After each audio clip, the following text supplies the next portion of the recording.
The house chosen for dyeing the rain fell over the plain of Jalisco. The afternoon Tom's Esquivel went up for the last time the road toward the house in ruins, ready to die without bothering anyone. They had given him 3 months to live, maybe less. He had no wife. He had no children. He had no one left. He only wanted a roof, even a broken one, where he could go out in silence like a candle goes out. He walked slowly, with a bag on his shoulder and a framed photograph pressed against his chest. What Tom's didn't expect was to find light inside that house everyone believed empty.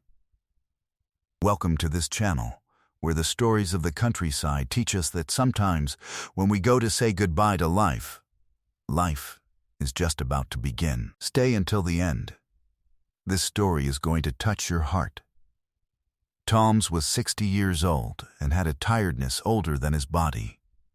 He had been a blacksmith all his life, over in the town. His hands knew the fire and the anvil better than any caress. He shod horses for half of Jalisco.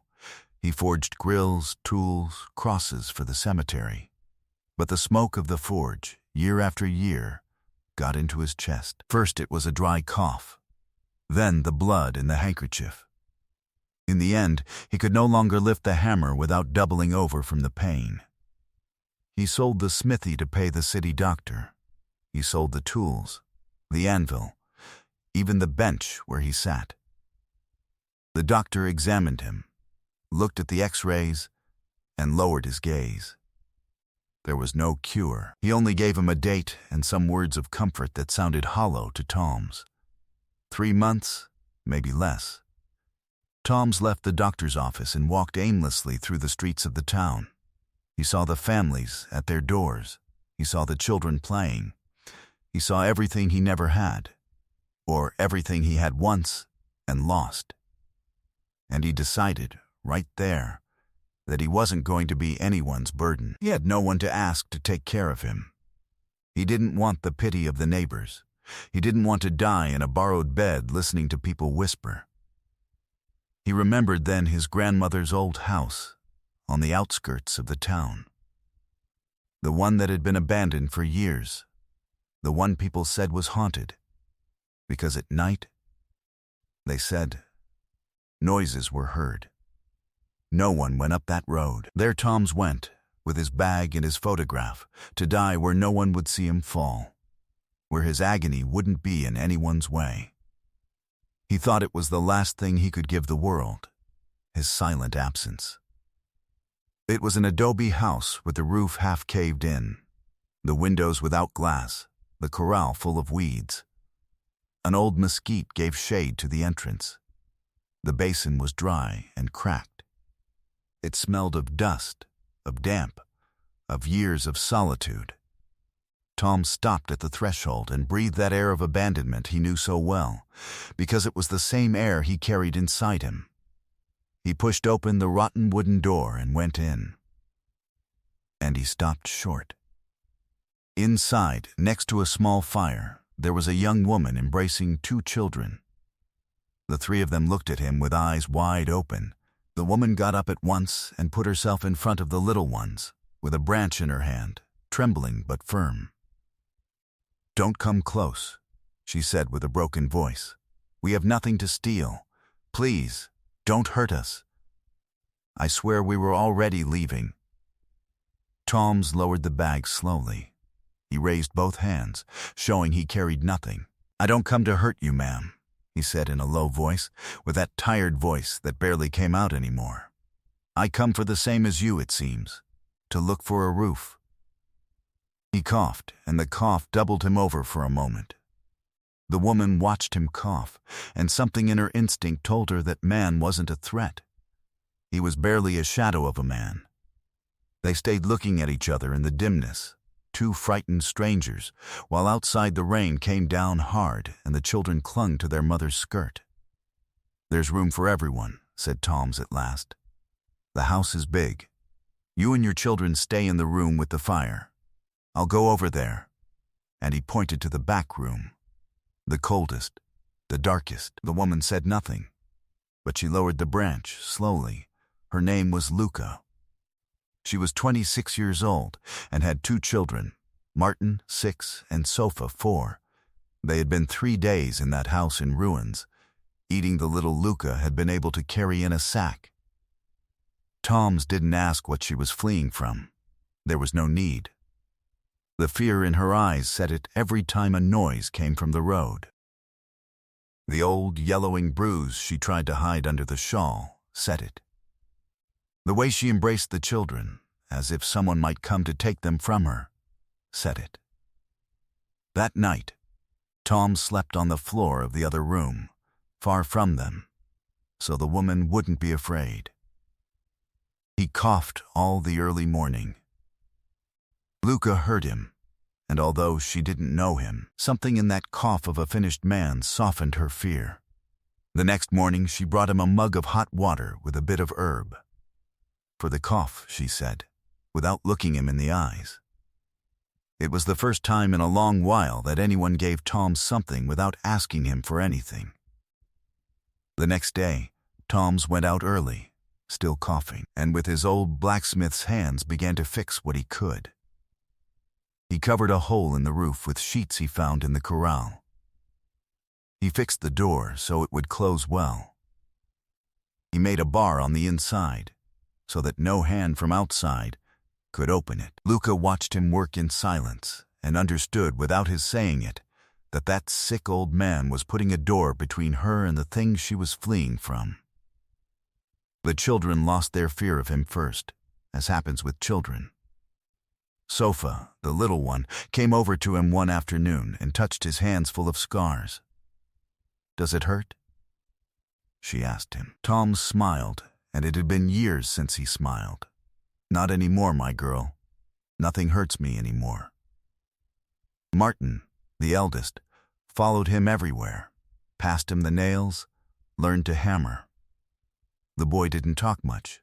He carried a silence that wasn't of his age. But next to Tom's, little by little, he loosened his tongue and went back to being a child. Without realizing it, Tom stopped counting the days he had left and began to count the things he could still fix. A hinge, a wobbly chair, a broken step. Each morning he got up with a small purpose, and that, without his knowing it, kept him on his feet more than any medicine. A quiet ritual formed in the house.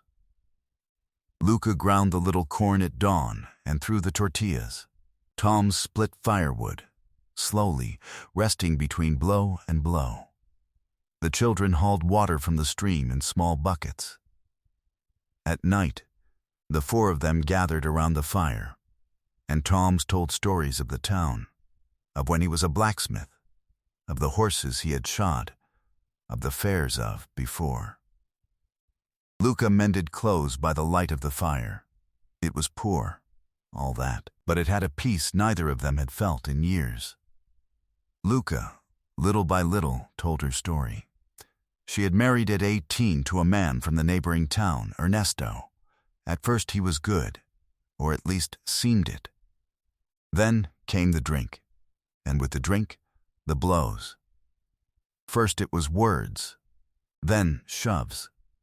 Then, something worse that she didn't say aloud, she endured for years for the children, because she had nowhere to go, because her own family told her that was her duty, that a married woman endures.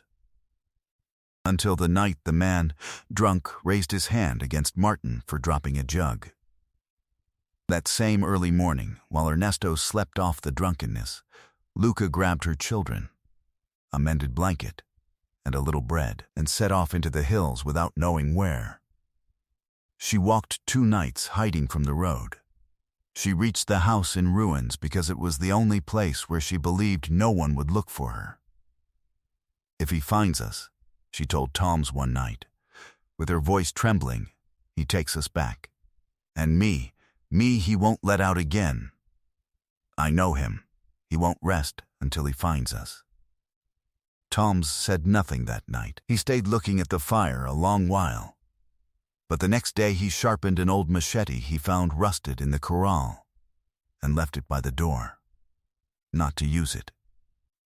So that she would know she was no longer alone, that between her and the danger there was now a man, even if a man who was dying. The weeks passed.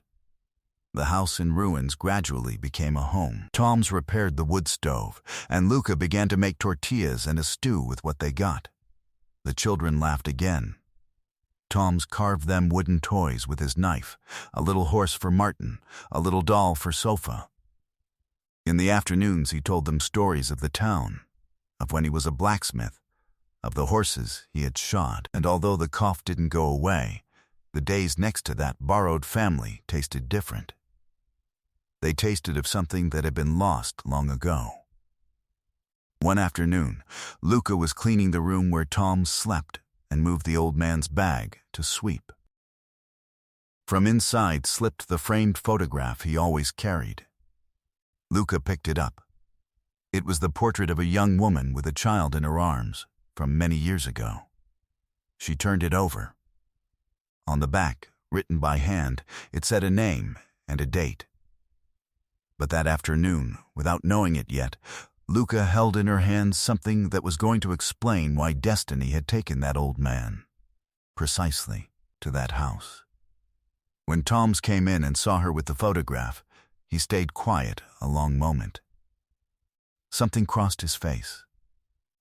It wasn't anger. It was an old grief, kept for years. Then he sat down, slowly on the bench he himself had fixed. And he told Luca what he had never told anyone. The woman in the portrait had been his wife, Carmen, the child, his son, Tomasito. He was 4 years old in the photo, Sofa's age. Tom's worked far away, on another hacienda, shoeing horses by the season to gather money. A flooding of the river took half the house one stormy night. Carmen managed to get the child out, but the current carried them both away when they crossed the ford. They notified Tom's 3 days later. He arrived only to bury them. "I wasn't there," he said, with a broken voice, looking at the fire. "I was off earning a few pesos. If I had been there, maybe I'd have saved them. Or gone with them. Either of the two things would have been better than this." He stayed quiet. 30 years, Luca, 30 years carrying this photo, thinking I didn't deserve another family. That the one who doesn't take care of his own doesn't deserve to have anyone. That's why I stayed alone, as punishment. Luca listened to him without interrupting, with her eyes full of tears. She thought of her own children asleep next to the fire. She thought of how close she had been to losing them. She understood suddenly the size of that old man's pain. "That's why I came here to die," continued Tom's. "To my grandmother's house, where I was born. I thought it would be empty, that no one would see me go, that at last I would rest next to my people." He raised his gaze and looked at Luca, and instead God put another woman with another child in here. As if telling me, this time don't arrive late. Luca handed him back the photograph carefully, like one who returns something sacred. "Well, look," she told him, wiping her face with the shawl. The house wasn't empty. "And you didn't come to die alone. You came to take care of us. You came in time, Don Toms. This time you did arrive in time." Toms looked at the children asleep next to the fire, their chests rising and falling slowly. And for the first time in 30 years, he felt that something inside him, that stone he had carried since the flood, stopped hurting. That night, Toms didn't cough. He slept through, as he hadn't slept in years, and he dreamed of Carmen, who smiled at him from the other bank of the river, without reproach, as if telling him it was okay, that he should do what he had to do. From that day on, something changed between them. Tom stopped being the stranger of the back room and became, without anyone saying it aloud, the grandfather those children never had. Sofa called him Tata. Martin saved him the best place by the fire. Luca mended his clothes and saved him the first mug of coffee. They were 4 people whom life had broken separately, and who together, in that poor house, began to heal. Tom's thought sometimes that God writes straight on crooked lines, and that he had taken him to that rotten door not to end, but to begin again. What neither of the two knew yet was that that house, the house of Tom's grandmother, was still in his name in the town's papers, along with the lot and the land around it. People believed it abandoned, ownerless, but the papers don't lie. And that Tom's, the poor blacksmith who came to die, kept in the lining of his bag the yellow deed of that house, and the few savings he had left from selling the smithy, money he no longer planned to spend on himself. One Sunday afternoon, Luca's fear came true. They had been almost 2 months in the house, and they had grown confident, because no one had ever come up that road. But that afternoon, along the road of the plain, appeared a man on horseback. Hat pulled down. The hard gaze. It was Ernesto, the husband. He had followed the trail for weeks, asking from ranch to ranch, threatening, offering money for information, until a muleteer told him of smoke coming out of the haunted house. He got down from the horse shouting, staggering a little, because he came drunk. "Luca, I know you're there. I saw your smoke. Bring out my children right now or I'll come in for them." His voice echoed across the plain. Inside, Sofa started to cry. Luca grabbed the 2 children and put them in the back room, trembling, covering their mouths gently so they wouldn't make noise. "Don't come out, whatever happens," she whispered to them. Tom's got up from the bench. It was hard for him. His legs barely held him up anymore, but he grabbed the door frame and went out to the corridor, slowly, thin, sick, with his breath whistling in his chest. But standing. "No one comes in here," he said. Ernesto laughed, an ugly laugh. "And who are you, old man? My wife's new one? Get out of the way. This is family business, and it's none of your concern." Tom's didn't move from the door. "It's family business, yes," he answered, slowly, gathering the little air he had left. "That's precisely why you don't take them. You don't hit a family. The one who hits his wife and his children has already lost them. Blood gives you no right over anyone's fear." Ernesto advanced furious, with his fist clenched, ready to remove that encumbrance of an old man from his way. Tom's didn't back down. He closed his eyes a moment, ready for the blow he knew he couldn't withstand. But the blow didn't come. Because then, along the road, 3 more riders arrived at a gallop. It was the town's commissioner and 2 men on horseback. Tom's, days before, sensing what would sooner or later come, had sent Martin with a message to the town. He had spoken in secret with the commissioner, a man who in his youth had bought horseshoes from him. He showed him Luca's bruises. He told him about the children. He showed him the deed of the house. The commissioner had promised him to keep watch, and on seeing the boy Martin come running down and alone that afternoon, he knew it was the hour. The commissioner got down from his horse without hurry. He looked Ernesto up and down. "Ernesto Padilla," he said, with a voice that admitted no reply. "I have witnesses in your own town of how you treated your wife and your children. People talk, even though you think they don't. And this house, with all its land, is the legitimate property of Don Tom's Esquivel, whom you have here in front of you, and who has sheltered this woman and these children under his roof." He took a step forward.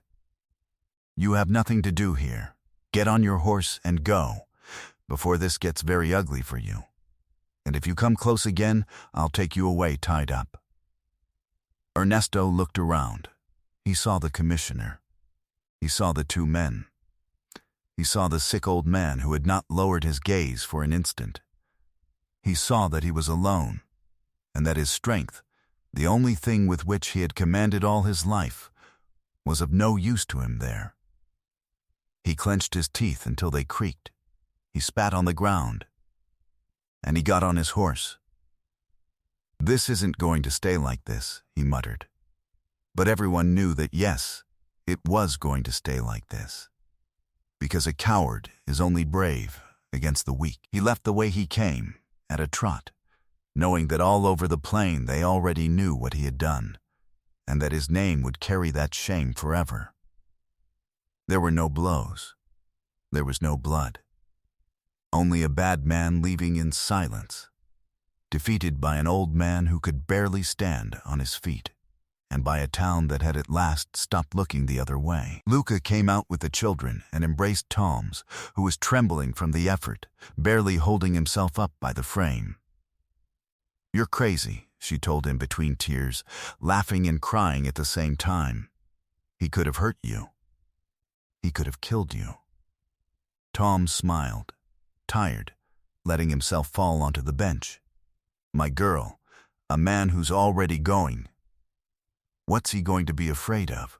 The only thing that scared me was leaving this world without having been good for anything. And I've been good for something. I can go in peace now, God willing.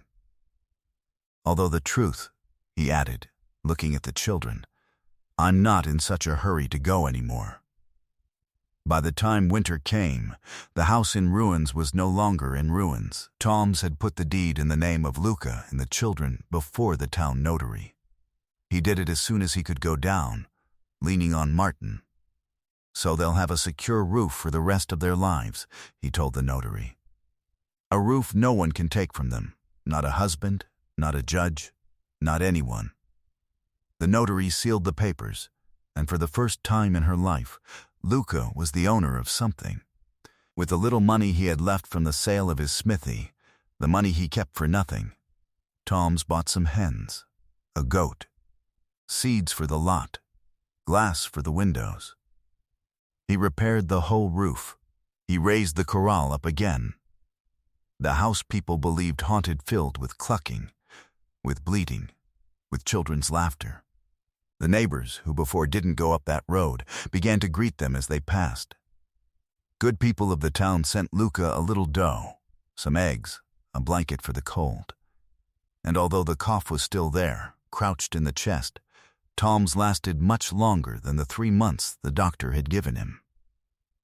He lasted the whole winter and the spring, and another winter more, because they say that the one who has a reason to stay, stays, and Toms had found 3 reasons, with first and last names.